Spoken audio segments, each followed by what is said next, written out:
오늘 여러분과 함께 읽으신 우리 본문의 말씀을 가지고 나는 길이요 진리요 생명이라 말씀하신 우리 주님의 말씀의 의미가 무엇인지 함께 생각해 보고자 합니다.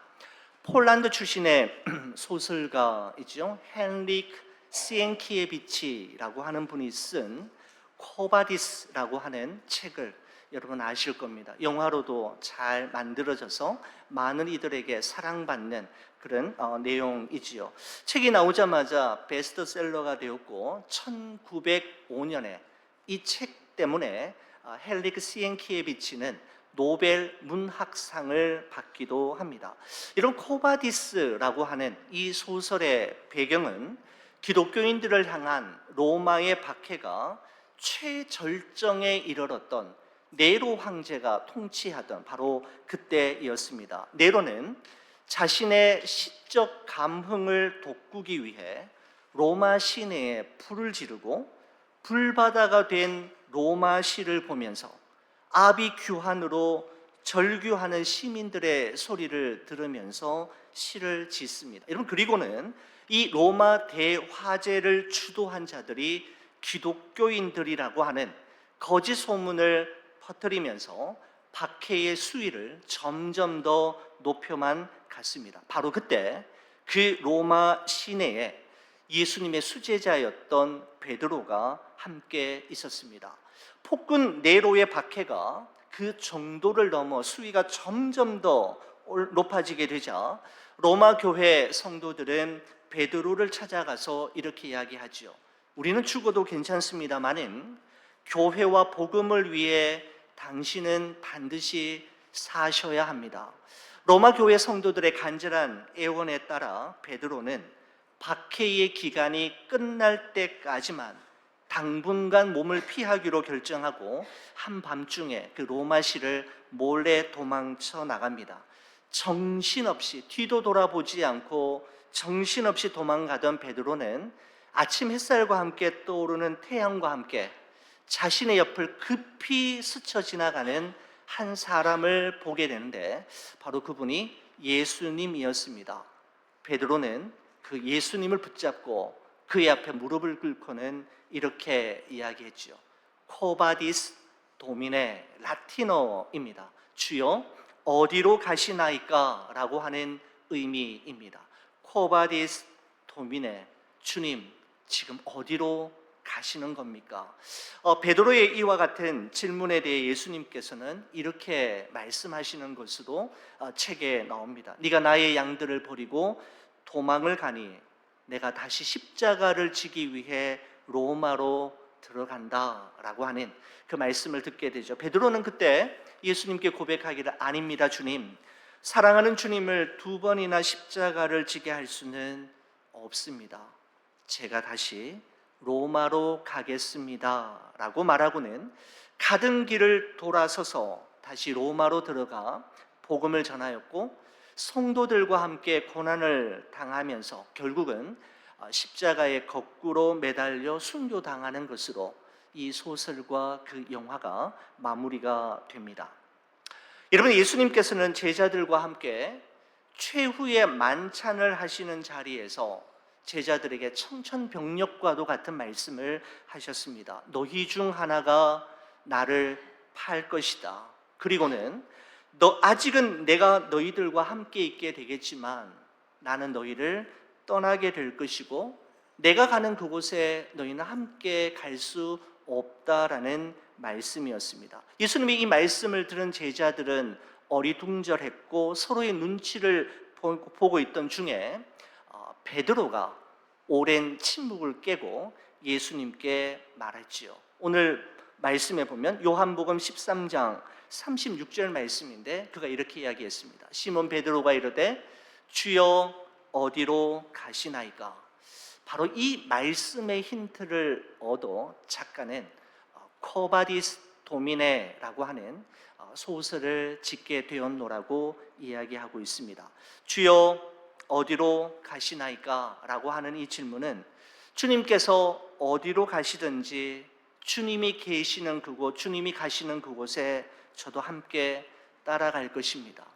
다른 사람이 다 주를 버리고 떠나도 저는 주님을 절대로 떠나지 않을 것입니다 라고 하는 의미가 주여 어디로 가시나이까 라고 하는 이 짧은 고백 질문 속에 고스란히 녹아져 있는 것이죠. 여러분, 그때 예수님께서는 뭐라고 하셨을까요? 주여 어디로 가시나이까 라고 하는 베드로의 질문에 대해 뭐라고 말씀하셨을까요? 오늘 본문 말씀 한번 보시겠습니까?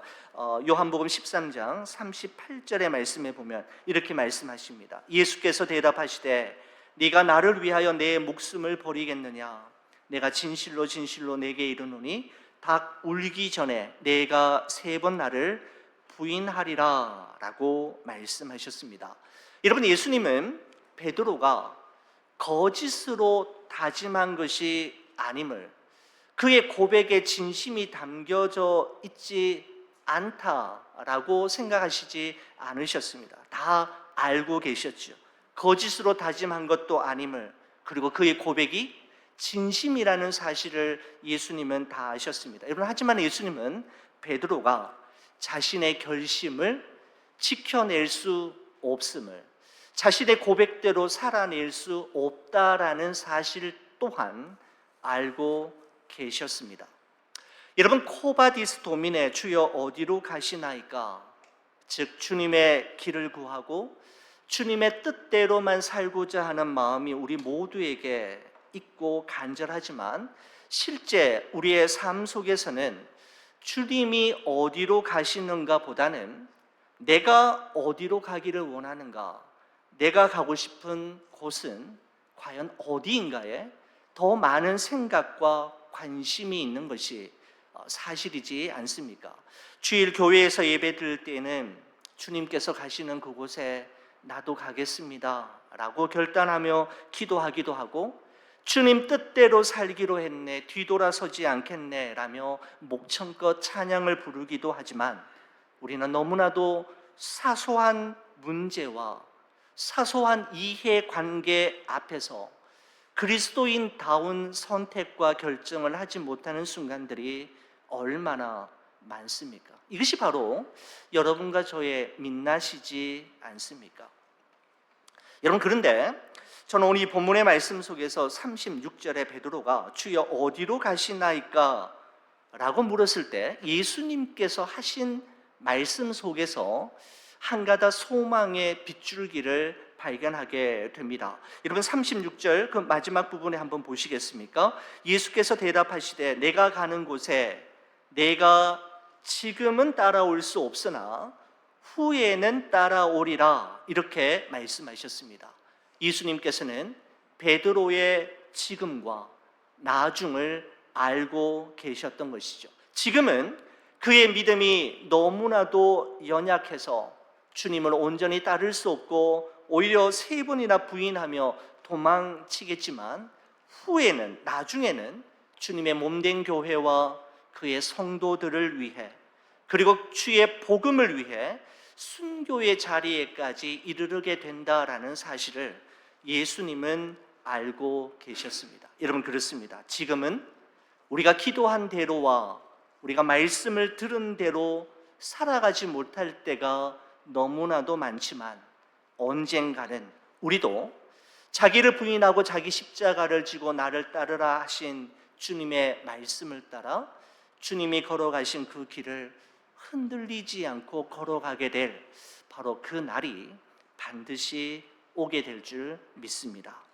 자, 여러분 한번 보십시오. 지금 예수님과 제자들이 최후의 만찬 자리에서 서로 오고 가는 대화들 말입니다. 여러분, 대략 분위기가 어떤 분위기인지 대략 짐작이 가시지 않습니까?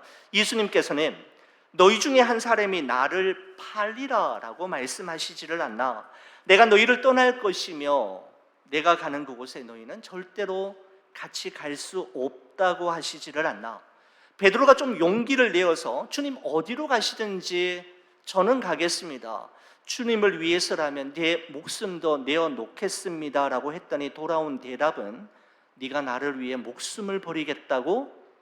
닭 울기 전에 네가 3번 나를 부인하리라 라고 말씀하셨습니다. 분위기 대충 짐작이 가시지 않습니까? 여러분, 예수님의 이런 말씀들은 지난 3년 동안이나 예수님을 따라다녔던 제자들의 마음에 큰 근심과 당혹감을 안겨다 주었을 것입니다. 여러분, 이런 제자들에게 예수님께서는 요한복음 14장 1절에서 3절에 다음과 같이 말씀을 이어가셨습니다. 여러분, 성경책 한번 보시겠습니까? 요한복음 14장 우리 1절에서 3절을 저와 함께 같이 한번 읽어주시겠습니까? 같이 한번 보시죠. 너희는 마음에 근심하지 말라. 하나님을 믿으니 또 나를 믿으라. 내 아버지 집에 거할 곳이 많도다.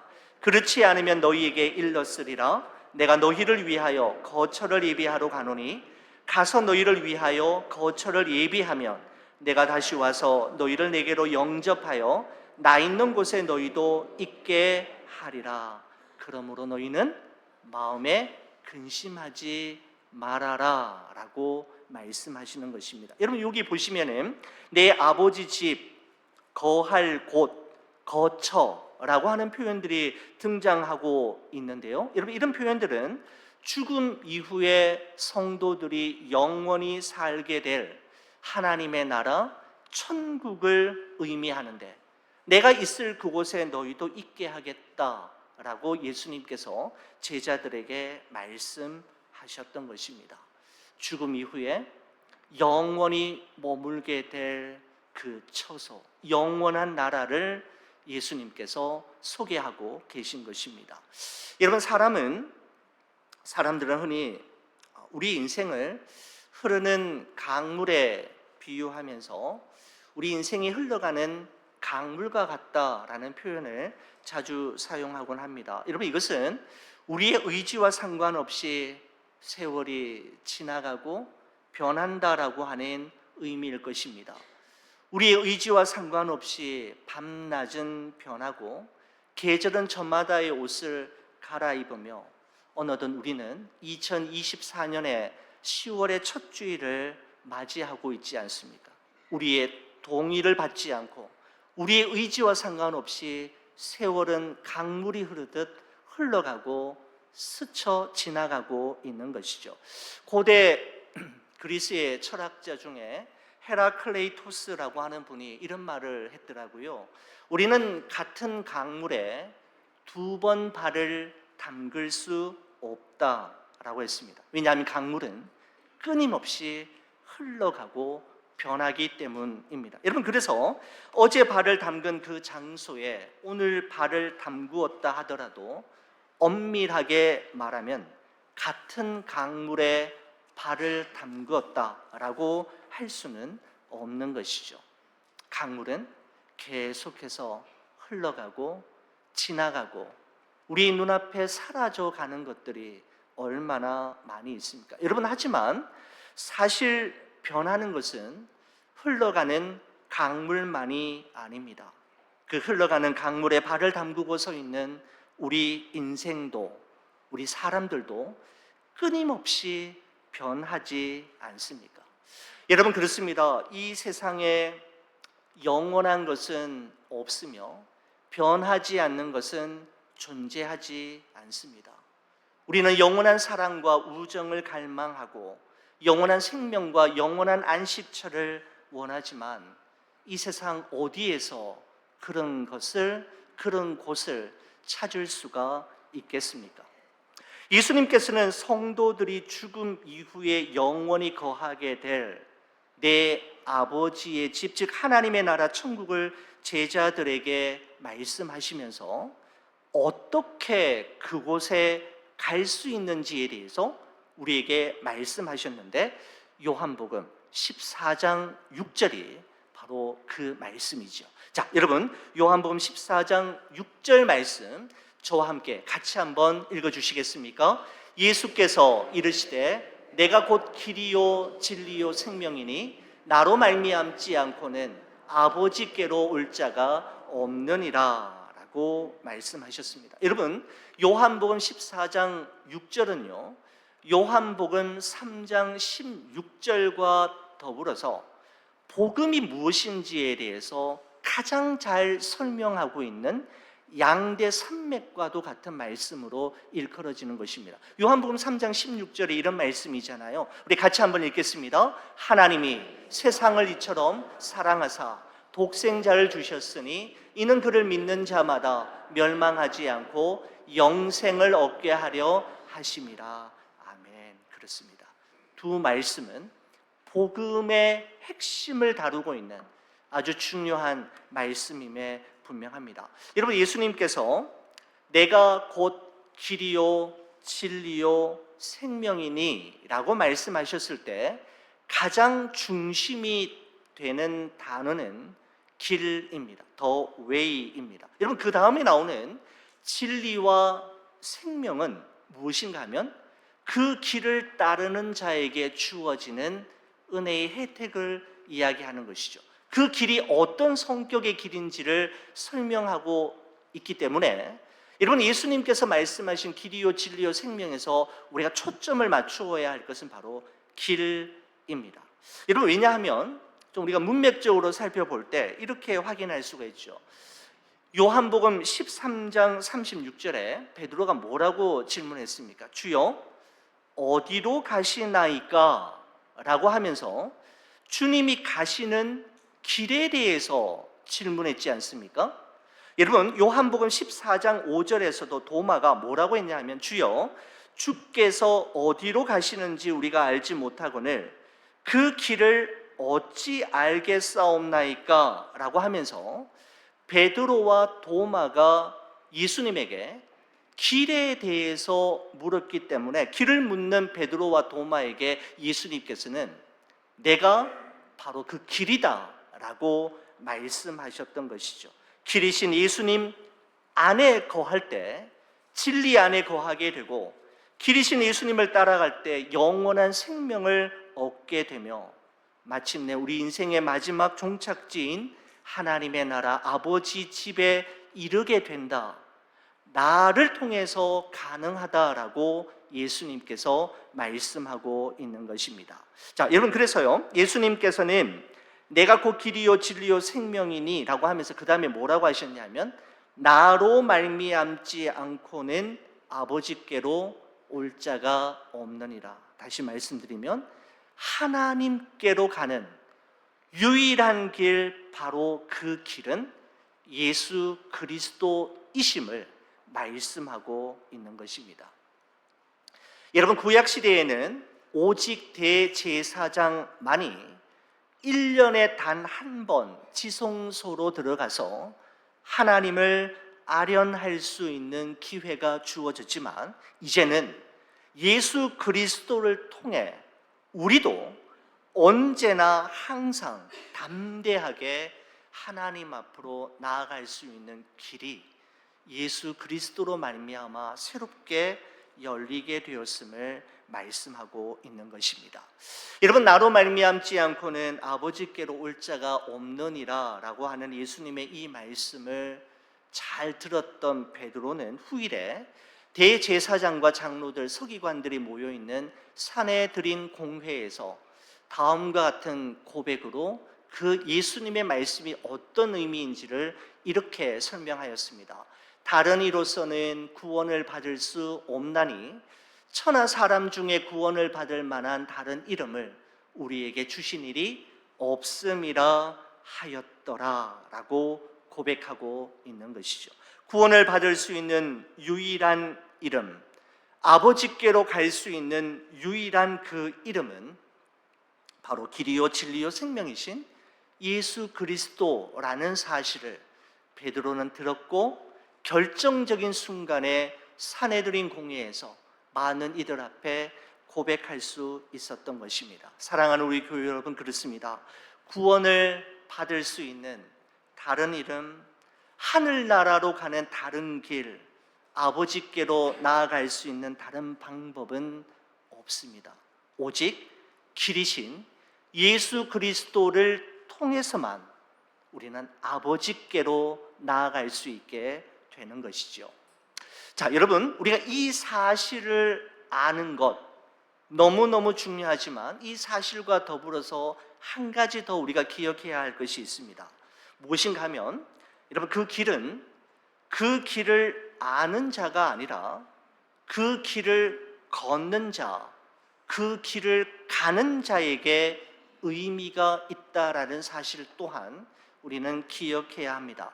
여러분, 길을 알아도 그 길을 가지 않는다면 목적지에 절대로 도달할 수 없는 것처럼 길은 그 길을 걷는 자, 그 길을 가는 자에게만 특별한 의미가 있게 되는 것이죠. 여러분, 맞습니다. 여러분, 예수님께서 아버지께로 가는 유일한 길이라는 사실을 아는 것 너무너무 중요하지만 그저 알기만 할 뿐 걷지 않는다면, 그 길을 가지 않는다면, 즉 예수 그리스도를 내 삶의 주인으로 인정하지 않고 그분과 함께 동행하지 않는다면 아무 소용이 없다라는 것입니다. 그렇지 않는다면 진리 안에 거할 수 없고 새 생명을 누릴 수도 없으며 최종 목적지인 하나님의 나라 천국에 이를 수도 없는 것이죠. 여러분, 그렇습니다. 길은 그 길을 알 뿐만 아니라 그 길을 따라 걷는 자에게만 큰 의미가 주어지게 되는 것입니다. 여러분, 그러면서 마태복음 7장에 예수님의 산상수훈의 말씀이 생각이 났습니다. 이런 말씀이죠. 좁은 문으로 들어가라.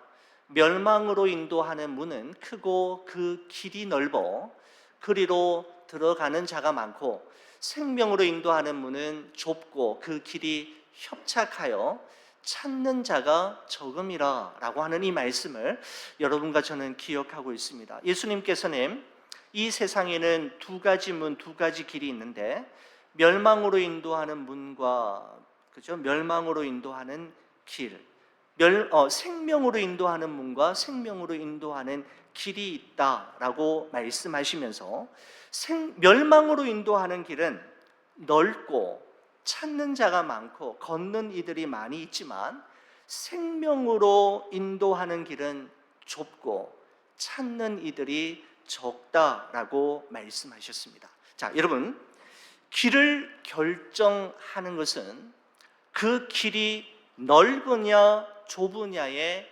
달려있지 않습니다. 그죠? 내가 가야 할 길을 결정할 때 그 길이 넓은 길인가 좁은 길인가를 먼저 생각할 것이 아니라 우리가 먼저 염두에 두어야 할 것은 내가 이 길을 걸어갈 때 이 길은 어디로 연결되어 있는가? 이 길을 끝까지 걸어가면 나는 어디에 도착하는가를 보고 결정하게 되는 것이죠. 좁은 길이라 할지라도 그 길이 생명으로 인도하는 길이라면 그 길을 가야만 하는 것이죠. 이 길이 넓으니까 이 길로 가야겠다. 이 길은 좁으니까 이 길로는 가지 말아야겠다라고 하는 것은 옳지 않습니다. 이것보다 더 중요한 것은 이 길이 어디로 이어지는가? 이 길로 가면 나는 그 끝에서 누구에게로, 어디에서 마지막 그분을 만나게 되는가에 달려 있는 것입니다. 여러분, 길을 결정하는 것은 최종 목적지가 어디인가에 달려 있는 것이죠.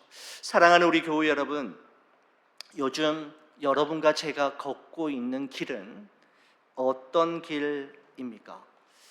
이 길을 끝까지 걸어가면 연결되어 있는 지점은 어디입니까? 혹시 이제 그 길을 그만 걸어가고 다시 유턴하고 새로운 길을 찾아야만 되는 여러분 그런 상황에 놓여 있지는 않습니까? 여러분, 저는 오늘 이 말씀을 묵상하면서 내가 지금 걷고 있는 이 길은 어떤 길인가? 우리 주님이 보시기에 우리 하나님께서 인정하실 만한 길인가? 우리의 길을 살펴보기를 원하시는 주님의 마음을 이해하게 되었습니다. 여러분, 예수님께서는 내가 곧 길이요 진리요 생명이니 라고 하는 6번째 자기 증언을 통해서 하나님의 나라, 하나님 아버지의 집으로 인도하는 길이 있는데 그 길은 바로 나다라고 말씀하고 있는 것입니다.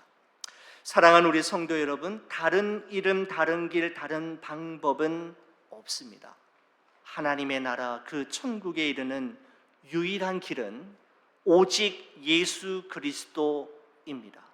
우리가 이 사실을 분명히 알 뿐만 아니라 진리와 생명의 그 길을 따라 주와 함께 그 길을 날마다 걸어가기를, 그리고 내가 가고 있는 이 길을 날마다 점검해 보기를 주의 이름으로 간절히 축원을 드립니다. 우리 함께 기도하겠습니다. 사랑의 하나님 아버지, 고맙습니다. 길이요 진리요 생명 되신 주님을 찬양합니다. 그 주님 안에 거하고 그 주님을 바라보고 그 주님과 함께 동행함으로 우리 인생 여정이 끝나는 그날 하나님 나라에서 영원히 살게 되는 우리 모두가 되게 하여 주시옵소서. 내가 지금 걷고 있는 이 길은 어떤 길인지, 계속해서 이 길을 걸어도 되는지, 이 길 끝에서 어디에 도착하게 되면 누구를 만나게 될 것인지를 늘 염두에 두며 우리가 가는 길을 날마다 살펴볼 수 있도록, 주님 바라보며 주님과 함께 걸어갈 수 있도록 은총을 베풀어 주옵소서. 주께 우리의 길을 온전히 의탁하오며 예수 그리스도의 이름으로 기도 올리옵나이다. 아멘. 우리 모두